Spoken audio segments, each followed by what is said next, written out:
Morning class. तो हम अपना मैथ्स का नेक्स्ट चैप्टर स्टार्ट करेंगे, डाटा हैंडलिंग। ठीक है, तो अभी पहले हम समझते हैं बेसिकली डाटा और हैंडलिंग का मतलब क्या होता है। So a collection of facts and figures is called data.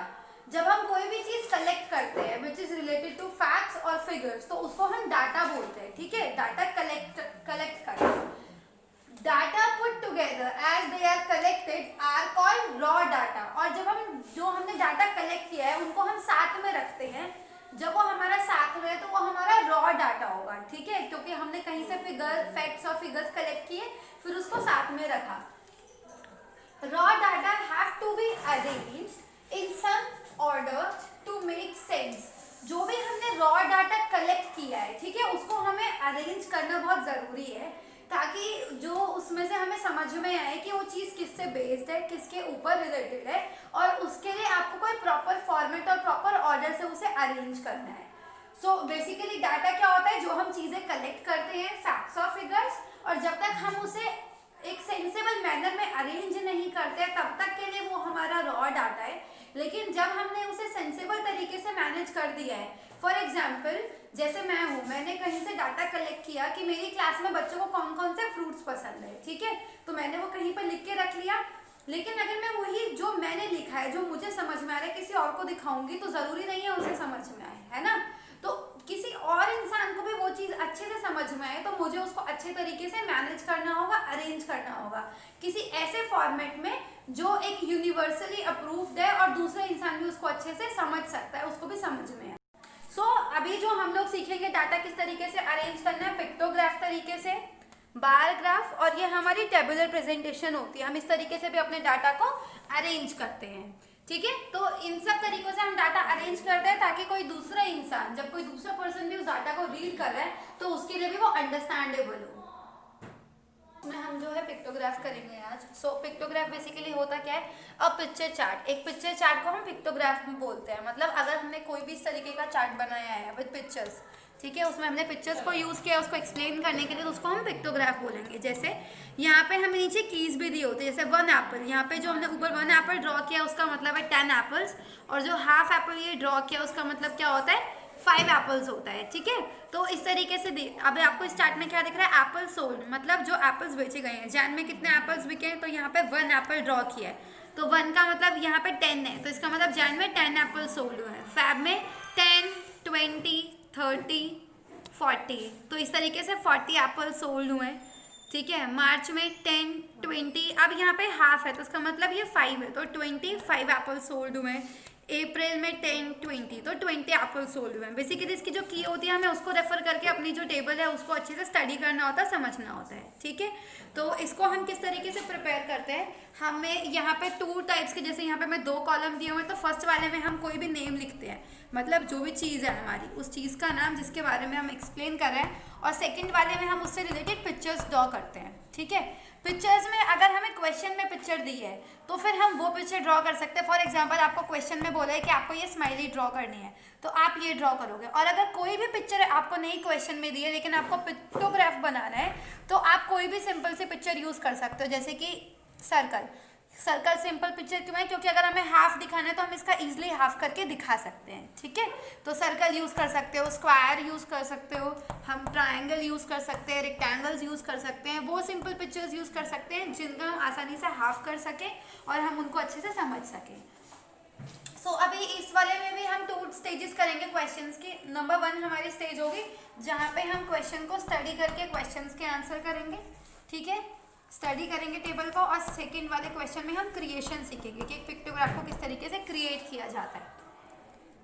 सो अभी ये हमारा फर्स्ट टाइप का क्वेश्चन है, हम यहाँ पे पिक्टोग्राफ दिया हुआ है, हम इसको अच्छे से स्टडी करेंगे और कुछ क्वेश्चंस के आंसर लिखेंगे। ठीक है, जैसे यहाँ पे लिखा हुआ है study the pictograph and answer the questions that follow. So ये हमारा पिक्टोग्राफ है, आपको टेबल दिख रही है, यहाँ पे डेज दिए हुए हैं, Day 1, Day 2, Day 3, Day 4, और क्या दिया हुआ है, नंबर्स ऑफ पेंसिल पैक्ड, मतलब कितनी पेंसिल जो है उस दिन में पैक की गई हैं, और यहाँ पे हमारे पास एक की भी है, मतलब अगर जहाँ पे 1 पेंसिल ड्रॉ की है उसका मतलब क्या है 400 है, ठीक है।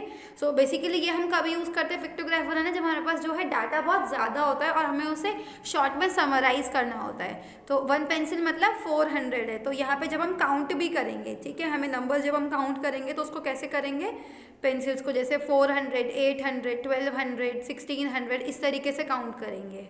सो अब हम स्टार्ट करते हैं अपने क्वेश्चन से।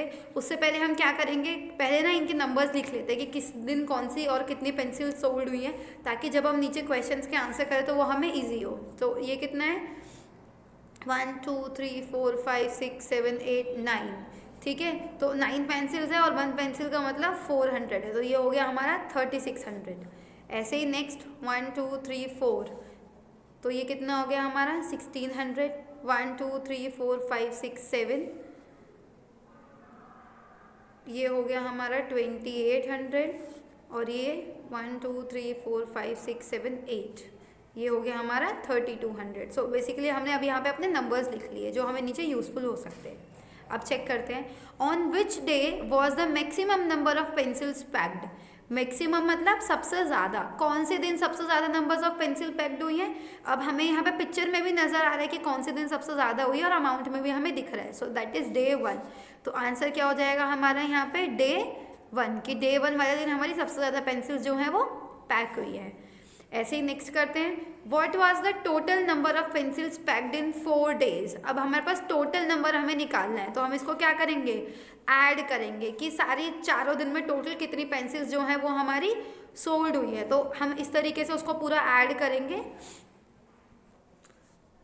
ठीक है। तो ये हमारी टोटल नंबर्स ऑफ पेंसिल आ गई। तो अभी यहाँ पे इन्होंने हमें टोटल नंबर्स ऑफ पेंसिल पूछी थी, तो हमने यहाँ पे अपनी टोटल नंबर्स ऑफ पेंसिल लिख दी है। Next, what is the difference. Difference हमें पता है, डिफरेंस का मतलब होता है सब्ट्रैक्ट करना, ठीक है, between the number of pencils packed on day 2 और डे 3। हमें डे 2 में जितनी पेंसिल्स पैक हुई है और डे 3 में जितनी पेंसिल्स पैक हुई है उसका डिफरेंस निकालना है, सब्ट्रैक्ट करना है। तो डे 2 में हमारी पेंसिल्स पैक हुई है 1600 और डे 3 में हमारे 28। तो हम बड़े वाले को पहले लिखेंगे, 28 आ गया और 16 हमारा बाद में आएगा। अब हम जब इसको सब्ट्रैक्ट करेंगे तो ये हमारे पास 1200 आ गया, ठीक है। तो इस तरीके से हम अपना पिक्टोग्राफ को स्टडी करते हैं की के थ्रू, जो हमें की दी हुई है।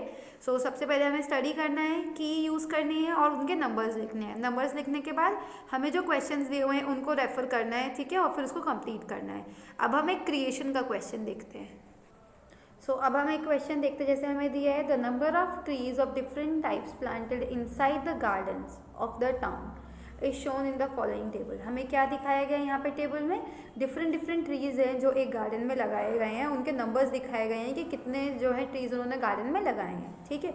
और उसके बाद हमें की भी इन्होंने खुद ही दी हुई है, represent this information using a pictograph where 1 tree हमें ड्रॉ करना है, कितने नंबर वो रिप्रेजेंट करेगा, 50 ट्रीज रिप्रेजेंट करेगा, जो हम एक ट्री बनाएंगे वो, ठीक है।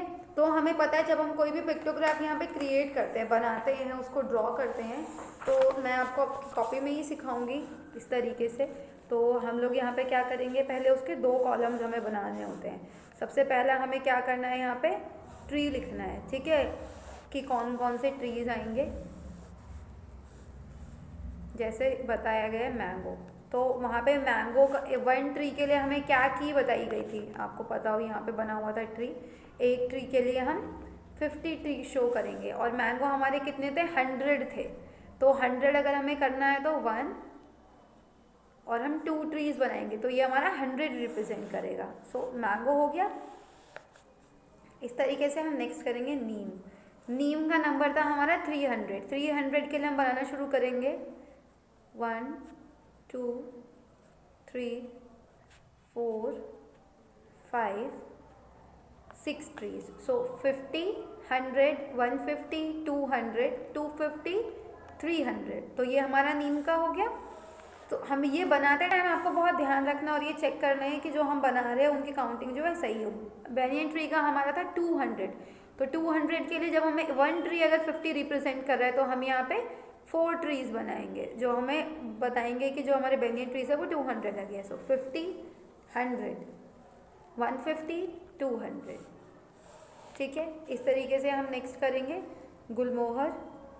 गुलमोहर जो है वो हमारा 350 है, तो 350 के लिए हम यहाँ पे 7 ट्रीज ड्रॉ करेंगे।